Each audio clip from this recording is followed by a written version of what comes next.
بسم الله الرحمن الرحیم. نن زموږ د ارشاد الصرف 12 نمبر درس دی. په نن درس کې به مونږ د اسمونو تعریف یعنی تعریفات اسماء مونږ د دې نه مخکې درس کې ویلو چې د مصدر نه 12 یعنی 14 څیزونه مشتق کیږي. د مصدر نه 14 څیزونه مشتق کیږي. بیا په دې کې مونږ بحث کوو خدای ابتدایي طلباو د لپاره مونږ وایو چې د مصدر نه 14 څیزونه مشتق کیږي. نو اوه فعلونه دي او شپږ اسمونه دي. اوه فعلونه او شپږ اسمونه دا د مصدر نه مشتق کیږي. نو هغه اوه فعلونه باندې موږ تفصیلي سبق ویلو. نن به انشاءالله موږ شپږ اسمونه وایو چې د مصدر نه دا شپږ اسمونه دا مشتق کیږي، راوځي د مصدر نه جوړیږي. نو اسم فاعل چې دا د مصدر نه جوړیږي، بیا اسم مفعول هم د مصدر نه جوړیږي، صفت مشبه هم د مصدر نه جوړیږي، او بیا اسم تفضیل هم د مصدر نه جوړیږي، اسم عالم د مصدر نه جوړیږي، او اسم ظرف هم د مصدر نه جوړیږي. نو دا شپږ قسمونه دي. اوس د هر یو خپل خپل تعریف کوو. اسم فاعل، د اسم فاعل تعریف. اسم فاعل چاته وایي؟ داسې اسم مشتق، داسې اسم مشتق. مشتق معنی ده چې جوړ شوی دی. داسې اسم مشتق، داسې جوړ شوی اسم، د مصدر نه جوړ شوی اسم چې د کار کولو والا د پاره استعمالیږي. کم لفظ چې د کار کولو والا د پاره استعمالیږي کنه، لکه زه اوس لیکلو والا یم، لیکل کومه نو ماته لیکلو والا وایي. نو زما لپاره لفظ استعمالیږي کاتب. اوس یو کس دی هغه مدد کولو والا دی، نو مدد کولو والا د پاره ناصر لفظ استعمالیږي. نو دی ناصر لفظ ته اسم فاعل وایي. اوس یو کس دی هغه حامد دی، حمد تعریف کوي، حمد کولو والا. نو اوس چې دا کم کس حمد کوي، تعریف بیانوي، دغه کس ته حامد وایي. نو حامد اسم فاعل دی چې یعنی کار کولو والا د پاره چې کوم لفظ استعمالیږي هغې ته اسم فاعل وایي. داسې اسم مشتق چې د کار کولو والا د پاره استعمالیږي اسم فاعل ورته وایي. لکه ناصر مدد کولو والا، نو دا ناصر لفظ چې دی دې ته اسم فاعل وایي. حامد تعریف کولو والا، دا حامد لفظ چې دی دا اسم فاعل دی. قاتل قتل کولو والا، دا قاتل لفظ چې دی دې ته اسم فاعل وایي. ظالم ظالم، دا ظالم چې دی دا اسم فاعل دی. دا ظالم لفظ چې دی د اسم فاعل وایي. ضارب، ضارب معنا د وهلو والا، نو دا وهلو والا د پاره چې دا کوم لفظ استعمالیږي ضاربون دې ته اسم فاعل وایي. ٹھیک شو؟ اوس اسم مفعول څه ته وایي؟ داسې اسم مشتق. مشتق معنا چې جوړ شوی، داسې جوړ شوی، د مصدر نه جوړ شوی اسم، داسې د مصدر نه جوړ شوی اسم چې کار پرې واقع شوی وي، چې یعنی داسې کس چې هغه ووهلی شي. نو کم کس چې وهلی شوي هغه دپاره چې کوم لفظ استعمال شوی هغې لفظ ته اسم مفعول وایي. لکه مضروب، مضروب معنا د وهلی شوی سړی. یا مقتول قتل کړی شوی سړی. منصور مدد کړی شوی، چې د چا مدد شوی وي هغې چې د کم سړي مدد شوی وي هغې سړي ته منصور وایي، یعنی چې د ده مدد شوی دی. نو دې مدد کړی شوي سړي دپاره چې کوم لفظ استعمالیږي دغه لفظ ته اسم مفعول وایي. لکه داسې اسم مشتق، داسې اسم مشتق چې کار پرې واقع شوی وي، لکه منصور مدد کړی شوی سړی. نو دا منصور لفظ چې دی که نه دا ته اسم مفعول وایي. د مفعول په وزن دی. منصور مفعول.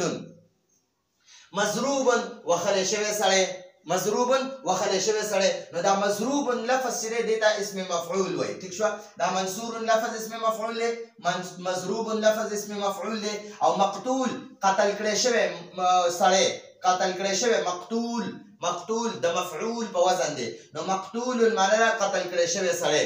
ٹھیک شوه؟ محمود، محمود معنا ده چې د کوم سړي تعریف وشي هغه سړي ته محمود وایي، او چې څوک تعریف وکړي هغه ته حامد وایي. تعریف کولو والا هغه اسم فاعل وي، خو چې د چا تعریف وشي که نه هغه سړي ته محمود وایي، یعنی چې د ده تعریف شوی دی. ٹھیک شوه؟ یا چې کوم سړی قتل کوي که نه هغه ته قاتل وایي. چې کوم سړی قتل کوي هغه ته قاتل وایي. دا اسم فاعل صیغه ده. او مقتول چې کوم سړی قتل شي، مړ شي، نو هغه کوم سړی چې مړ شوی وي هغه ته مقتول وایي، یعنی چې دا قتل کړی شوی دی. نو دغه مقتول لفظ چې دی که نه دا اسم مفعول دی. اوس چې څوک مدد کوي هغه ته ناصر وایي. ناصر مدد کولو والا.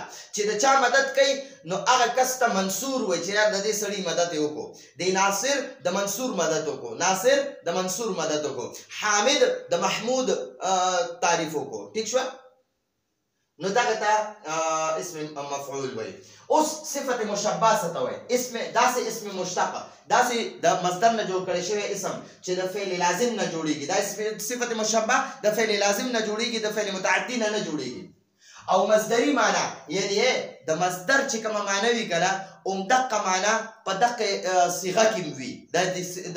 د صفت مشبه کې دقه د مصدر والا معنا وي پکې، د مصدر والا حروف وي پکې. نو مصدری معنا پکې د همیشه د پاره وي، د همیشه د پاره پکې د مصدر والا معنا وي، د مصدر والا حروف وي پکې. لکه جمیل، جمیل چې دی جمیل نو خوبصورت، خیسته. نو دې کې اوس دا جمال چې دی دا خیستواله دا پکې د همیشه د پاره دی. داسې نه دی چې یاره بس یو وخت د پاره پکې دا ښایست او بیا به ختم شي، نه داسې نه. لکه اوس ضارب معنا دا وخلو والا، نو دا وخل چې دی دا هر وخت خو نه کوي، همیشه د پاره خو وخل نه کوي کنه. چې کله وخل کوي نو بیا دته ضارب وایي، چې کله وخل نه کوي بیا ورته ضارب نه وایي. ٹھیک شو؟ نو دا او دا جمیل لفظ، حسین، جمیل، ٹھیک شو؟ حمید او کریم، نو دغه الفاظ چې دا صفت مشبه دي. اوس تا ته وایي په اسم فاعل او په صفت مشبه کې فرق. اسم فاعل او صفت مشبه کې څه فرق دی؟ نو واوره، په اسم فاعل او صفت مشبه کې فرق دا دی چې اسم فاعل کې د کار کولو والا صفت همیشه نه وي، همیشه لپاره مدد نه کوي، یعنی شپه ورځ مدد نه کوي، صرف یو وخت کې مدد کوي. شپه ورځ وخل نه کوي، صرف یو وخت کې وخل کوي. نو دا وخل یو صفت دی، یا دا مدد کول یو صفت دی، دا تعریف کول یو صفت دی. نو دا د همیشه لپاره دی اسم فاعل سره نه وي بلکې عارضي وي. لکه ضارب وخلو والا، نو دا هر وخت وخل نه کوي، دا به هغه وخت وي کله چې وخل کوي، همیشه وخل نه کوي. ٹھیک شو؟ او صفت مشبه کې صفت دایمي وي، همیشه د پاره وي، یعنی دا صفت پکې همیشه د پاره وي. ٹھیک شو؟ دا صفت پکې د همیشه د پاره وي. لکه جمیل، خوبصورت، خایسته. نو دا د خایست دا صفت په دې صفت مشبه کې د همیشه د پاره دی. ٹھیک شو؟ دا خو په اسم فاعل او صفت مشبه کې فرق وو. اوس د اسم تفضیل تعریف.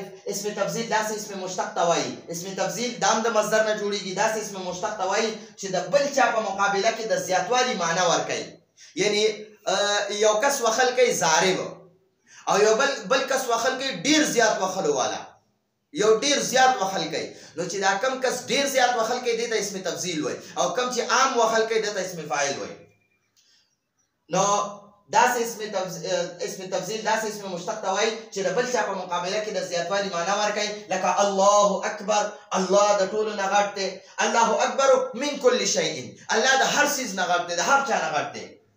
یا زید احسن من حامد، زید احسن من حامد. یا زید اجمل من حامد، زید د جمیل نه ډېر ښایسته دی. یا زید احسن من حامد، دا زید چې دی زید دا په دې خوالي کې د حامد نه زیات دی. نو دا احسنو اسم تفضیل صیغه ده. نو دا ګوره د دې حامد په مقابله کې استعمال شو. دا زید چې دی زید دا د حامد نه زیات ښه سړی دی. ٹھیک شو؟ یا زید اجمل من حامد، زید د حامد نه زیات ښایسته دی. زید اعظم من حامد، زید د حامد نه زیات عظمت والا دی. ٹھیک شو؟ اوس درته فایده کې لیکي وی کله چې د اسم فاعل په معنا کې د زیاتوالي معنا وي، کله چې اسم فاعل په معنا کې د زیاتوالي معنا راشي کنه، نو هغه اسم فاعل نه اسم مبالغه جوړه شي. دا اسم فاعل نه اسم مبالغه جوړه شي. لکه ضاربون وخلو والا، او ضرابون ډیر زیات وخلو والا. نو دا ضاربون دا اسم فاعل دی، او ضرابون دا اسم مبالغه ده. ٹھیک شو؟ اوس په اسم مبالغه او په اسم تفضیل کې فرق. په اسم مبالغه او په اسم تفضیل کې فرق. سکریما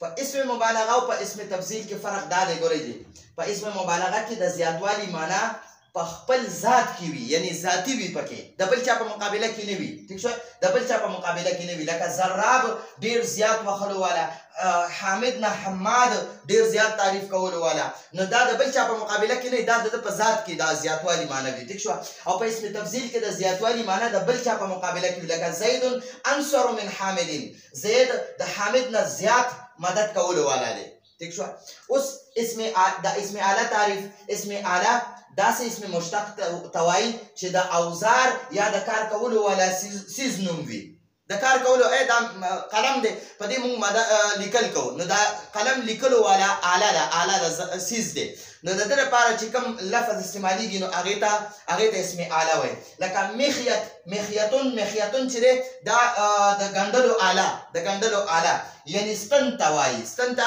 مخیتون وایي او مزربون د وخلو اعلی چوکه باندې خلک وخل کوي نو دې ته مخیتون وایي مقراز د کټ کولو اعلی یعنی قینچي ته مقراز وایي ٹھیک شو اوس اسم ظرف تعریف داسې اسم مشتق چې د کار کولو ځای یا د کار کولو وخت وي دا د کار کولو ځای لپاره یا د کار کولو وخت لپاره چې کوم لفظ استعمالیږي هغې ته اسم ظرف وایي ظرف دوه قسمه دی یا به ظرف مکان وي یعنی د کار کولو ځای یا به ظرف مکان وي یعنی د کار کولو وخت یا به ظرف مکان وي یا به ظرف زمان وي ظرف مکان د کار کولو ځای او ظرف زمان د کار کولو وخت نو دا دواړه دپاره راځي ظرف د دواړو دپاره راځي ټیک شوه نو ظرف داسې اسم مشتق ته وایي چې د کار کولو ځای یا د کار کولو وخت وي لکه مشرق معنا د نور راختلو ځای یا د نور راختلو وخت یا منصورون معنا د مدد کولو ځای یا د مدد کولو وخت نو ته به د دې اسم اعلی د اسم ظرف معنا کولی شي یعنی د وخت معنی هم کولی شي او د ځای معنی هم کولی شي نو دا زموږ سره د مصدر نه چې کوم 14 څیزونه اووه فعلونه او شپږ اسمونه نو په دې شپږ اسمونو کې اسم فاعل اسم مفعول صفت مشبه بیا اسم تفضیل اسم اعلی او اسم ظرف دا موږ سره شپږ اسما دا د مصدر نه جوړیږي او اووه فعلونه دي دا اووه فعلونه دا تفصیل مونږ په 11 درس کې کړو نو راتلونکي درس پورې اجازه غواړو هذا هو المنام والله اعلم بحقيقة الكلام